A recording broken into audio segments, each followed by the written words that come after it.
prends l'alcool, je dis Bismillah et je bois. Vous avez compris? Et quand j'ai fini de boire, je dis Alhamdulillah. Bon, je vais donner un exemple encore plus flagrant. Vous êtes prêts? Vous savez tous que Allah nous a interdit de boire des boissons enivrantes, hein, ce qu'on appelle l'alcool.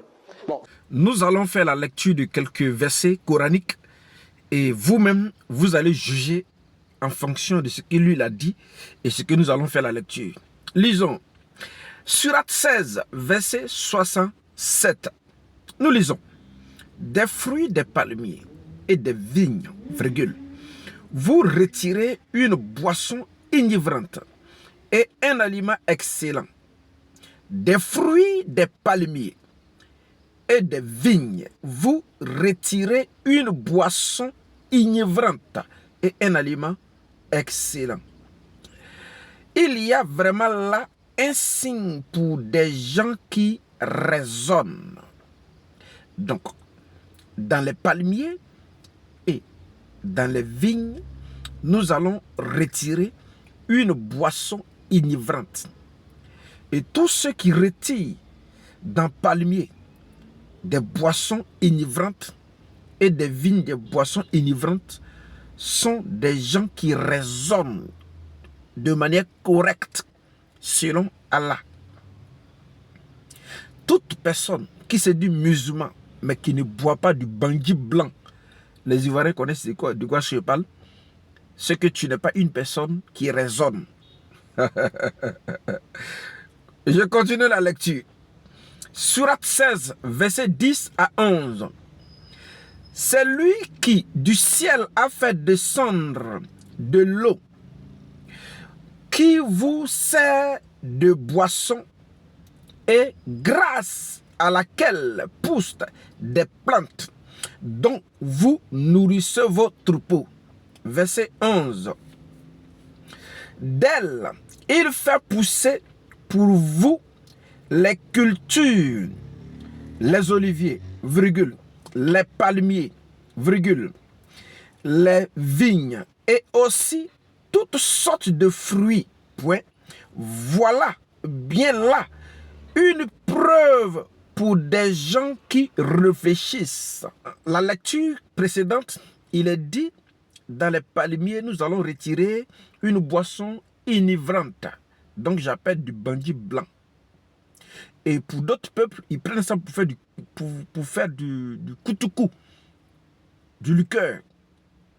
Alors, dans ces plantes-là, lorsque nous retirons bandit blanc là, de manière naturelle, c'est déjà enivrante, ça saoule.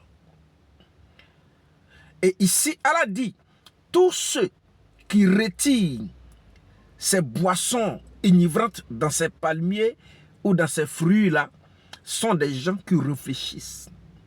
Donc, toute personne qui se dit musulman, mais qui ne retire pas ces fruits de ces plantes et ne boit pas, ne réfléchit pas. Ce n'est pas moi qui l'ai dit, mais c'est plutôt le Coran. Continuons la lecture. Surat 4, verset 43.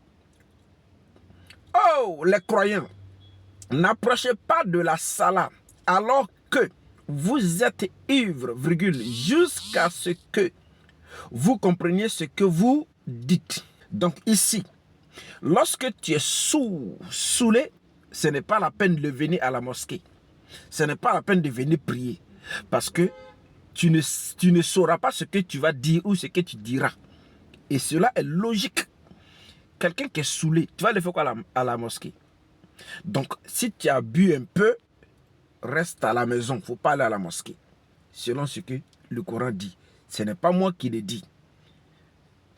On va lire encore. Surat 7, verset 31. Prenez note, hein, les enfants.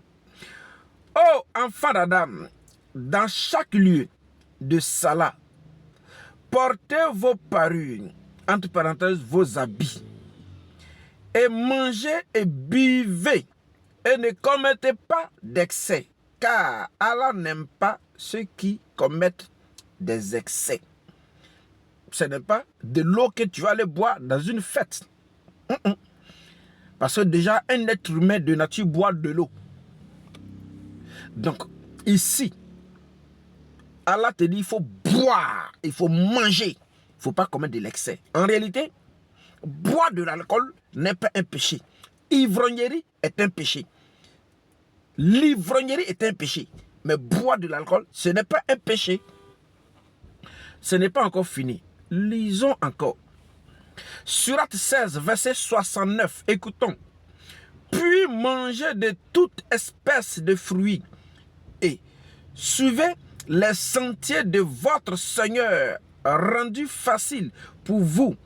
De leur ventre sort une liqueur aux couleurs variées, dans laquelle il y a une guérison pour les gens.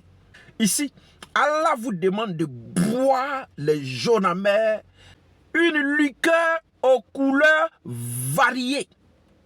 Tu dois boire ça avec plaisir. Mais il ne faut pas être ivrogne. Il ne faut pas commettre de l'excès. C'est ce que Allah n'aime pas. Ce n'est pas moi qui le dis, mais c'est plutôt le Coran qui le dit. Il dit, il y a vraiment là une preuve pour des gens qui réfléchissent. Donc, le musulman qui ne boit pas des liqueurs aux couleurs différentes ne réfléchit pas. Mais celui-là qui est intelligent et qui réfléchit, boit selon Allah. Ce n'est pas moi qui le dis, mais c'est plutôt le Coran qui le dit. Lisons encore. Voici la description du paradis qui a été promis aux pieux, c'est-à-dire aux pieux musulmans. Il aura là des ruisseaux d'une eau jamais malodorante et des ruisseaux d'un lait au goût inaltérable et des ruisseaux d'un vin délicieux à boire. Des ruisseaux d'un vin délicieux à boire. Bon, jugez entre le Coran et ce qu'il a dit. Qui vous devrez suivre. Maintenant, moi j'ajoute, ne commettez pas de l'excès. Mais boire n'est pas un péché.